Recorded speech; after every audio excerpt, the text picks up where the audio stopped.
Se você tem bruxismo, cuidado. O bruxismo ele é só um sintoma, ele não é um diagnóstico. Ele está muito além de uma disfunção temporomandibular derivada de uma disfunção temporomandibular, ou seja, de mordida.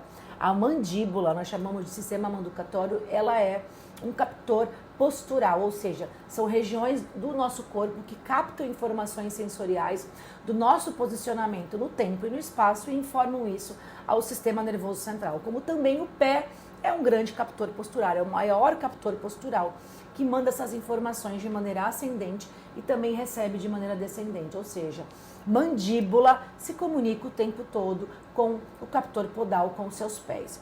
E então, além da incoerência por uma ansiedade totalmente voltado por esse padrão emocional incoerente, também tem uma ligação muito grande, os outros 50% biomecânico.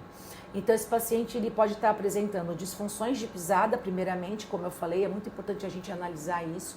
Segundo, alteração de plano escapular, das escápulas, o posicionamento do seu tronco, da sua coluna, dorsal, do meio das costas, com relação à sua cabeça e à sua pelve, o seu quadril. Quando existe um desalinhamento desse plano, porque a escápula ela é o ponto-chave que recebe compensações vindas do occipital, da base do crânio, da sua cabeça, da mandíbula, desse captor, como também da pelve, do seu quadril. Então, ele é o ponto-chave que recebe compensações. Quando ela tem alteração de plano por hipercifoses, recebendo compensações também por hiperlordoses na sua lombar, e principalmente por escoliose, o desvio tridimensional, que vai alterar todos os seus planos posturais, girando, inclinando e girando o gradil costal, o seu tronco em cima do quadril da cintura pélvica, gerando repercussões nas fáscias, em todos os seus órgãos e vísceras que recebem espelhamento da coluna, que nós chamamos de sistema visceral. As vísceras recebem essas informações vindas da coluna e também recebem todas as compensações por alterações na sua coluna, no posicionamento, gerando aí disfunções viscerais também. Na osteopatia nós estudamos o todo, o corpo ele é todo conectado.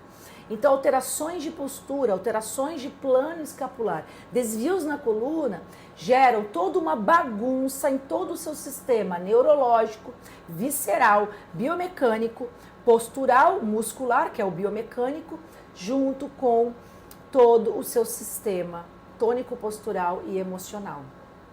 E isso também repercute na sua mandíbula. Então, olha como a gente vai longe fazendo uma costura. E a saúde integrativa, a fisioterapia integrativa, ela faz essa costura muito profunda, unindo várias especialidades. Em nenhum momento eu olhei só para o corpo. Eu entendi como que a neurofisiologia funciona e como que essa neurofisiologia é influenciada pelo corpo mental, emocional e até espiritual dentro do trabalho e da visão energética de uma medicina ancestral e milenar, entre outras, como a medicina chinesa. Você sabe que nesses desvios, principalmente na escoliose, mas em todos os outros que geram alteração de plano escapular, e lembrando, o plano escapular também sofre alterações vindas de disfunções aqui, de mordida e também da maneira como você pisa. Quando existe uma disfunção de plano escapular vinda de várias regiões, você também tem um comprometimento energético. Dentro da medicina chinesa, aí a gente pode se aprofundar mais, mas principalmente falando dentro do alinhamento dos chakras. Você sofre total desalinhamento dos 3 principais chakras que estão no seu tronco. Então, a gente vai muito além, integrando também outras linhas de estudos. Isso é saúde integrativa.